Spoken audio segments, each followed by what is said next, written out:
बताऊंगा कि और क्या फजीलत है। कमदी चीरती दद बला वाखम चोक से तो ये चोक रो रहा हाँ बबरगुल मामक यमा बल्कि मलक बबरगुल मामक وما تخلق واي ذات خبر سولما والشاهد خان افريدي راغلي دي چیرتی نستا د شاهد خان افریدي صاحب سره څه کار دی؟ نه دي عمر د کرکټ دی، نه دي باډۍ د کرکټ ده، ته څه کوې شاهد خان افریدي؟ کا خلق ویلې ول کورونه سره ویش زبر راغله یو څلور کور مې پکار اها څلور کور او په دې بې کوره وخت کې یوم نه دوام نه دریم نه څلور کوره څه پکار؟ کا نو څه وکم وروره څلور ودونې مې کړي دي چې دا یو واري سره راولاړ شي تر سر تر ویښتانو سره ونیسي بیا په څلورو سره جلا کېږي نه ښه او وروره اماندا تا خو نه معلومه نن سبا څلور په یوه کپس کې څلور دغه چې کرکان دا له نه سره اوسېږي بیا په یوه کوډله کې دوه کوډګان له نه سره اوسېږي بیا وم چې دوه غوایي پر یوه اخور کې لا هم په ښکرو سره وي دا خو بیا څلور ښځې دي او بیا څلور سره د ټکریانو لورې دي نو دا په یوه کوډله کې څنګه سره واوسي یا خو نه چې اوس ته مطلب څلور کورونه رانیسې ولې ته کاکا وم نو څه وکړم امان جانه څلور ودونه چې وکړي نو خامخا به څلور پلیټونه ورته رانیسي نو بیا چې د مور پلار ازار وهلی نو هغه خو به کوي څلور ودونه خامخا څلور ودونه مې کړي دي ورور د مور پلار ازار وهلی ته دا زما ویښتان وګور پخوا څنګه ګم اوس دی تار دی دا دوی په موټانو کې راسه وکړل الله ای ایرپورټ خو نه وینې ماشاءالله دي دا د څه طلاق زور دی اوس تا شاهد خان افریدي صاحب سره څه کار و؟ شاهد خان افریدي صاحب سره نو ما ول چې یو څلور پلیټ به نه کړه و ما ته دوی خو ویل اعلان یې کړی و 50,000 کورونه جوړوي 50 لکه 50 لکه او 50 لکه هغه بل یو هغه دی نه دی 50 لکه کورونه چې جوړول هغه بل یو دی غلط ځای راغلی دی چې دی دلته زموږ دروند میلمه دی د امارات اینډ قاضي اپارټمنټس جوړېږي دی د هغه دروند میلمه دی دروند میلمه دی چیشتې پخ کړي دي ولازم د پرون د راسه دی وژغیم هغه دروند میلمه نه دی دی چې دی د امارات اینډ قاضي چې کوم د اپارټمنټس دي د هغه افتتاح ته راغلی دی ښه دا قاضي صاحب خو پېژنم د امارات اکا بیا څوک دی امارات اکا نه دی امارات چې دی یعنې نوم یې دی دا د دوی د کمپنۍ نوم دی امارات او قاضي صاحب خو نو حاجي ملنګ صاحب دی یاره چې څنګه نه پېژنې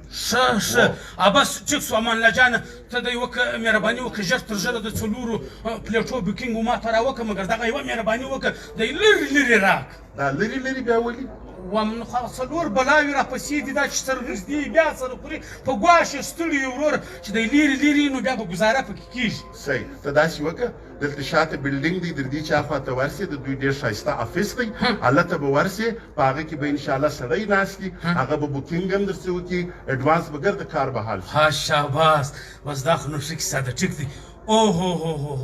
څه شي اوهو یاره پرابلم دی څه شي پرابلم زه خو یو زړه انا هم لرم او تر ما بدتره خوارکۍ دونې پنډه ده لکه ګامیش نو دا سوچ مې کاوه سړی پنځم منزل و شپږم منزل ته خو زه لا نسم ختلی دا خوارکۍ به څنګه کېږو هغه ستا مسله حل دی انشاءالله لفټ دی دلته که نه لفټ لګېدلی دی هغه بیا پورته و کښته راوړي شاباس ښه هغه جلا هغه کښته و پورته چې سره کېږي هغه هم شته بلکل بس دا د کوچنیانو د ساتیري کار اوس نو که خدای کوه بیا د څه شي امان الله جانه دلته خو په د علاقو کې د اوبو ډېره لویه مسله وي د اوبو دوی خپل ټیوبویل کښلی دی برما ده انشاءالله هر کور ته به د هر کور واشروم ته به نلکه ورځي د څښلو بندوبست به وي او د غسل او د سو بندوبست واه یاره بیا به نو بې حسابه غسلونه او اودسونه ورته او دا ښه کیسه ده بیا څه شي امان الله جانه دلته خو نو ماجد هم نشته زه خو د څلورو ودو خاوند یم اکثره شپې مې په ماجد کې همدې سره وجنګېږي جنګ یې جنجال یې خونې ته مې نه پرېږدي مجبوره سم ولاړ سم بیا د ماجد دا څلورو درو ودو والا اکثره دغه رقم خلک دي دروازه یې ورته تړلي بیا نو دی په ماجد کې بېدېږي دا خو دی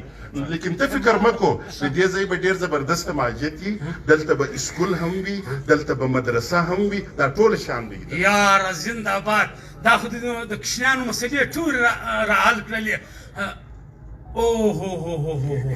بیا د څه شي نو امان الله جانه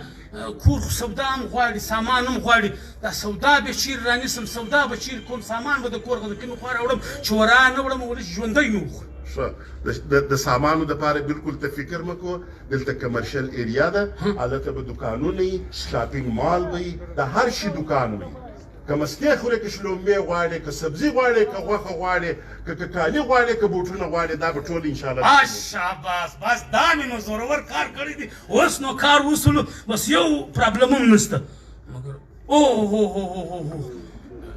بیا د څه شي توبه مې د خدا توبه مې د امان الله جانه ښه شو چې پر ښه وخت باندې په یاد رالو څه توبې را باندې وکښلې امان الله جانه دا رقم یو وخت کې زه په پلیټو کې اوسېدلم په شپږم منزل کې ولم په شپږم منزل کې اوسېدلم یو ورځ مې د کور والاو سره جنګ شو سره ونیول په ګواښ ستړی سوم داسې جنګ یې وکړ چې بل ته راغلو چې څه ګواښ سړی دی خیر دی ورغلم دروازه مې وټکوله د یوې غږ هغه چې دروازه خلاص کړل چوټه یې په لاس کې منډه دا بلې مې ځان ورسوي چې دا بلې له ورغلم د هغې دروازه مې وټکوله هغه چې دروازه خلاص کړي سینډل مې په لاس کې سړی دا خو تر هغه بېکاره بله دروازه مې وټکوله هغه بیا سوټی په لاس کې ول باره مجبوره سولم لاړم د پلیټو په سر باندې ږده سوم بس یو ساعتکی پروت ولم وروره جان دلته به نو خوب راتلی چې ګورې وروره مځکه سره وشورېدله زلزله سوه سړی خیر زلزلې خو لاندې ولې بالا څنګه زلزله راورسېدل هغه نو خدایي زلزله وه خو نو خپلې زلزلې وې هی بیا خدایي زلزله امان الله جانه دا چې توبې راباندې کړلي دي په دا شپږم چت باندې حیران پریشانه سوم چې څه وکړم وایم په دا شپږم چت باندې که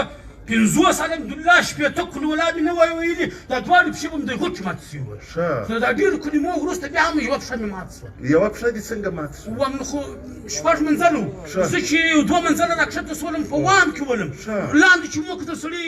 5-6 فوټه ځای دې راسه وغورځه هغه چې زه وغورځېدم 4 منزله پاتې وو پښه مې د غوټه ماته سوه لیکن ته فکر مه کوه اماراتو والا چې کوم میټیریل استعمالوي په دا خپلو اپارټمنټس کې یعنی کم سیمټ چې دي هغه ډي جي سیمټ دي او د هغه بعد د دوی چې کوم کاریګران دي خښتې خپلې دي ماشاءالله د دوی هر شی خپل دی میټیریل نو دوی د دې زلزلې ډېر خاص خیال پکې ساتلی دی دوی د خپله طرفه ډېر خیال ساتلی دي نور نو الله مهربانه دی دا نو بیا ډېره ښه کیسه سوله بیا د څه شي یا دا د خوشحالۍ بس امان الله جانه ته دا مهرباني وکړه دا د بوکینګ ځای راوښیه چې زه ورسم